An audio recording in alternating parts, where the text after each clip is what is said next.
Bonjour à tous, dans cette vidéo nous allons voir comment montrer que des nombres sont congrus modulo un entier. Dans l'exemple, on nous demande dans la première question de montrer que 12 et 33 sont congrus modulo 7. Alors pour faire cela, on va commencer par rappeler ce que veut dire que deux nombres sont congrus modulo un entier. Alors si n est un entier naturel non nul, et si a et b sont deux entiers relatifs, eh bien on dira que a est congru à b modulo n si et seulement si b moins a est divisible par n.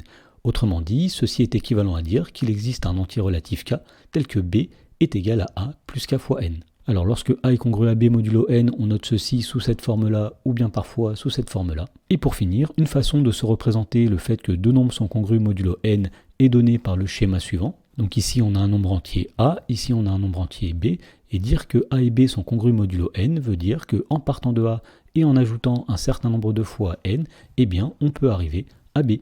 Alors voyons comment utiliser ce rappel pour répondre à la première question. On veut montrer que 12 et 33 sont congrus modulo 7. D'après la définition, cela revient à montrer que 33 moins 12 est divisible par n. Donc on va commencer par calculer 33 moins 12. Alors 33 moins 12, ça donne 21. 21, c'est un multiple de 7, puisque 21, c'est 7 fois 3. Et donc, puisque 33 moins 12 est un multiple de 7, on en déduit que 12 et 33 sont bien congrus modulo 7. Alors une autre façon de comprendre ceci, c'est de tracer un axe, de placer 12 et 33. Et donc pour montrer que 12 et 33 sont congrus modulo 7, eh bien il s'agit de montrer qu'en partant de 12 et qu'en ajoutant un certain nombre de fois 7, eh bien on arrive à 33. Alors effectivement, si on part de 12 et qu'on ajoute 7, on arrive à 19. Si on ajoute encore 7, on arrive à 26. Et 26 plus 7, ça donne 33. Donc on en déduit que 12 et 33 sont bien congrus modulo 7. Dans la question numéro 2, on demande de montrer que moins 6 est congru à 14 modulo 5. Alors pour faire cela, on revient à la définition. On va montrer que la différence 14 moins moins 6 est bien divisible par 5. Alors 14 moins moins 6, c'est 14 plus 6, c'est-à-dire 20. Et 20, c'est un multiple de 5, puisque 20, c'est 5 fois 4. Et donc puisque 14 moins moins 6 est bien divisible par 5, on en déduit que moins 6 est congru à 14 modulo 5. Et effectivement, si on trace un axe et qu'on part de moins 6 et qu'on ajoute 5, donc tout d'abord, moins 6 plus 5, on va arriver à moins 1.